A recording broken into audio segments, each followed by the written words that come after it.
Hello, welcome back to the channel. Today we are going to learn how to make wigs, how I make my Kotten Bellies wigs for my babies. And I have several different sizes too. So we're going to learn how I make it for this baby. This is a 20-inch baby with an open mouth. You can see the little tongue there. So let's make this baby a wig today.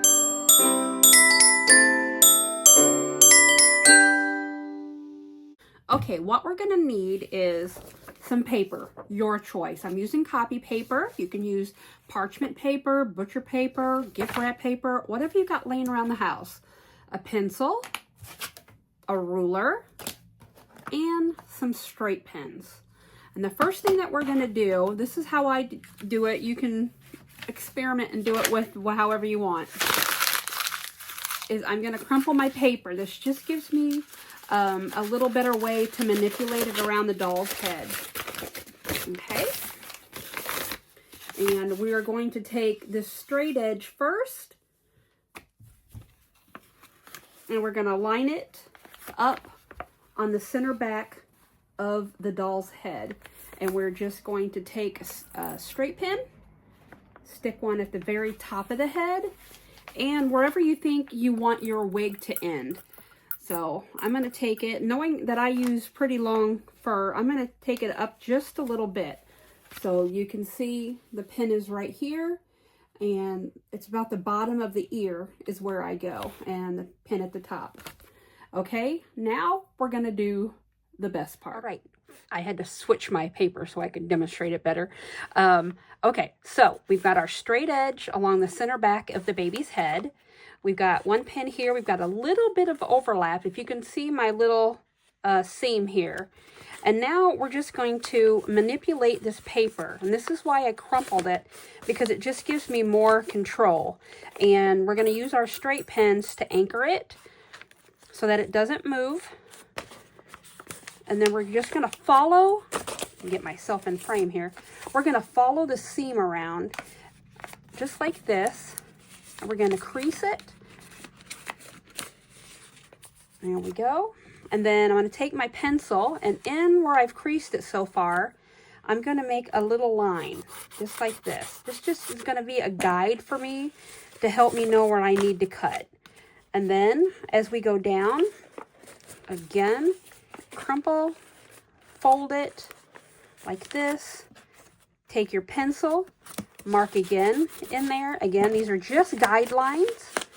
Keep going. Make sure the back of your head is straight. Manipulate this. You could also do this with fabric, just like dressmakers use when they're making like a muslin mock-up.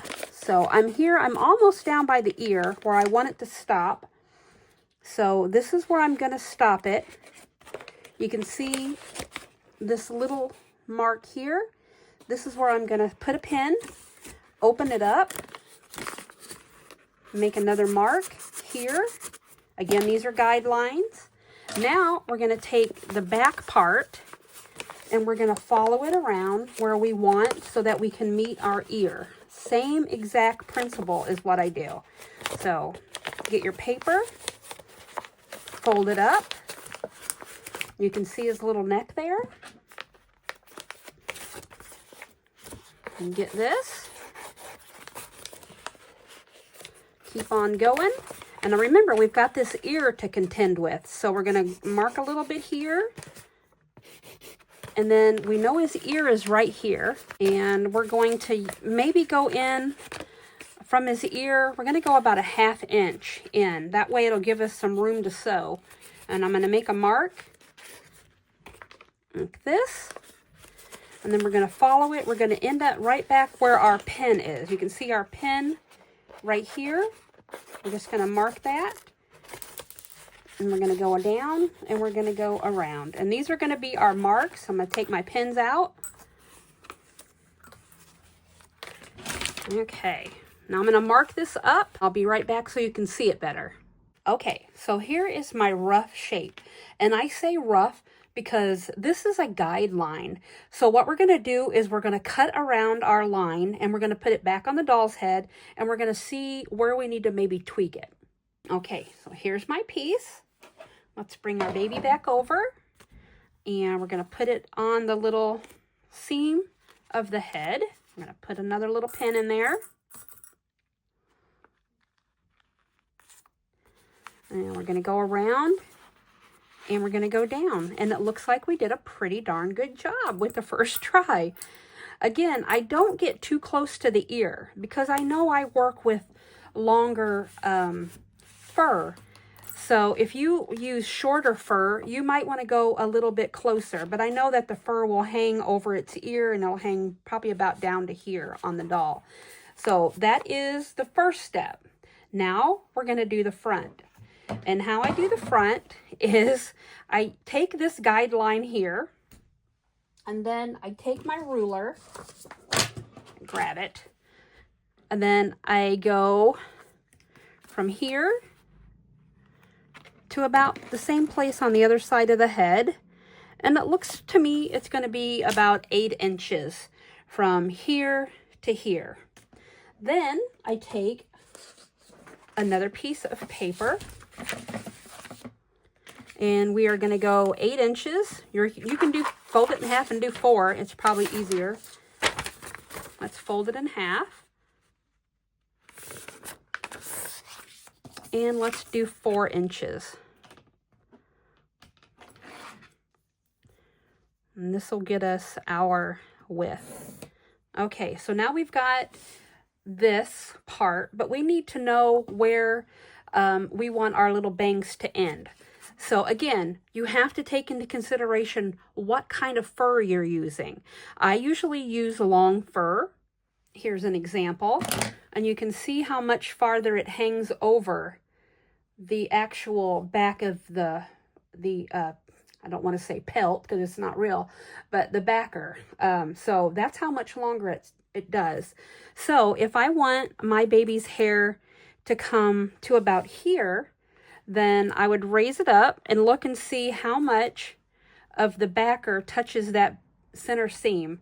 And it looks to me like it's about, I don't know, about almost 2 inches. I'm counting this little point here, by the way. So if I wanted my hair to be like that, then I would take this 4 inches, and at the very center, I'm going to make it 2 inches. I hope that makes sense, because this is going to be right here.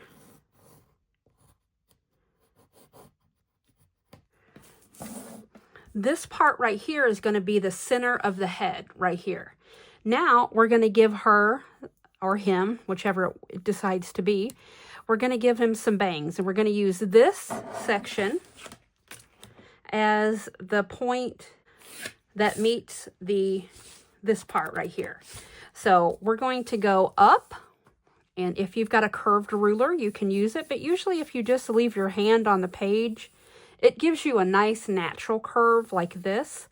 And then we'll take this center right here at 2 inches. Make sure I did have that at 2 inches. Yeah, okay. At 2 inches, and we're going to give a little bit of a lower part here, and we're going to come up. This is, again, how I do it. And then I'm going to come back down like that. And you can see right here. So this is going to be the center of the baby's hairline right here. And then it's going to kind of go up and connect back to the back piece right here. So let's cut that out and we'll make a wig. Okay, and there's our piece. And I will tell you, when you're doing patterns of any kind, it is most important to make this right here straight, like this, like a 90-degree angle. Bam, bam. Because that way you're not going to have any peak or any dip. So that's just a dressmaker's tip right there. So whatever pattern you're making, make sure you got a 90-degree angle, both top and bottom there. And make sure you do it at this point too. So, and that's just going to keep your patterns nice and uniform. Okay, so now we've got, take our pins back out. We have got our bangs, our front piece, and the back piece. So this is going to connect right here, just like that, and like this, and open up, and that's going to be our wig. So let's go ahead. I'm going to try to figure out what kind of fur I want this baby to, or hair I want this baby to have, and we'll make a wig. Okay, I've decided to give her this golden blonde hair. So next part is we're going to open it up, and we know that the back of the hair must lay, you know, long ways. So make sure you have your center back seam going down. And if you can see the lines on the back of this fur here, you want your center back to line up with that. So, oops, now I've confused myself. Okay, so here we go. So what we're going to do is we're going to take a line with our ruler, and so we get our fur straight and hanging correctly, we're going to give it a little bit of, it's easier when you don't have your fur all cut up, just like that. I'm going to take my marking pen. This is heat erase ink. You can get these on Amazon. Just put heat erase pens and they'll come right up. Okay, now make sure that I have I'm following the little lines in here. You can see them. And then we're going to make a little notch here and a little notch there. That way I know I'm lined up. This is the top of the head. Going down, that's where the ear will come. And around and down. And again, remember what I said, it's important to have a 90-degree angle. So we're going to make sure that this is flat, and so is this, so that we don't have any weird V-shapes or little widow's peaks coming out. So then I'm going to line my other side, turn it over, and trace again, like this. There we go. And there's the back of the head. Now we're going to do the same thing with this. And this one is your option.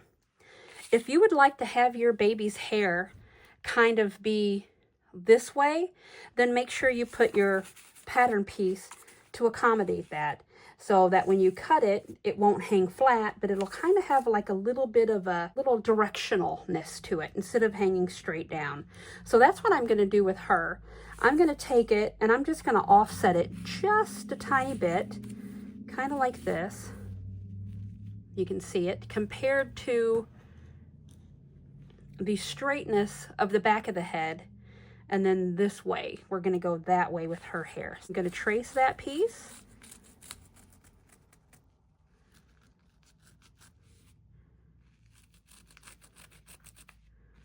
Remember again, no weird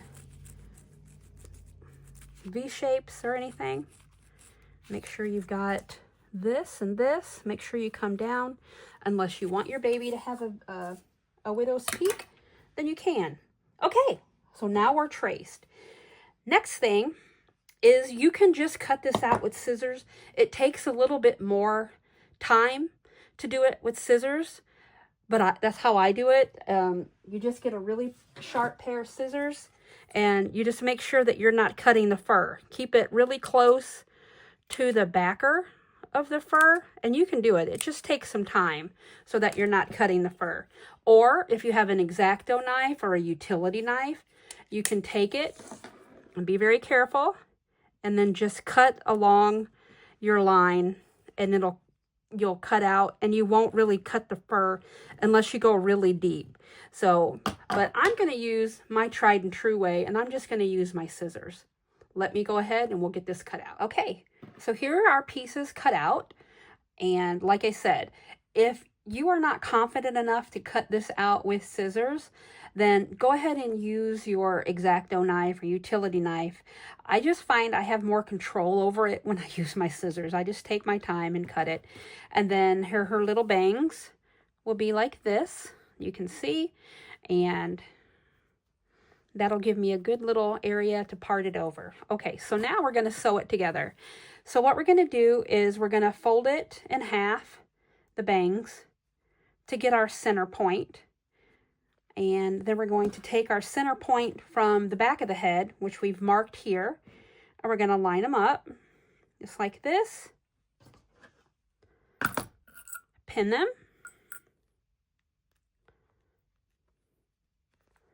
all the way around until we get to the place where the ear part met, right here.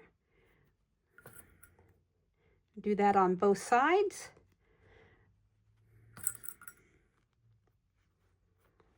All the way around. Make sure you keep your fur going down. Don't let it come out of the seam here. There we go. You can put your finger in there just like that. And you have it. Okay, so now there's our front and our back. Now let's sew it. Okay, she's all sewn up now. Make sure you get rid of all your little hanger threads. It's such a pain because I always forget some. And then when I get ready to sew it on, I find them. There you go. And then flip it. And there you go. And if you've made sure that your fur is all going the right direction when you sew, you won't come up with like little loops like this, and nobody likes that. So there we go. Now let's fit it on our baby's head. Get it where we want it. Get our seam on the center of this doll's head. There we go. Get the back of it, and you can see it meets there, but because my fur is so long, we could probably even shorten it if we wanted to and bring it up about like that. I'm just gonna go ahead and leave her like this. We'll see what she does. Okay, so that's it. So I hope this helps for anybody who wanted to know how I make my doll wigs. That's how I make them. So I thank you guys so much for watching. And if you like these tutorials and you'd like to see more of them, just go ahead and subscribe, ring that bell so you don't miss any new uploads. And I thank you for watching. Bye.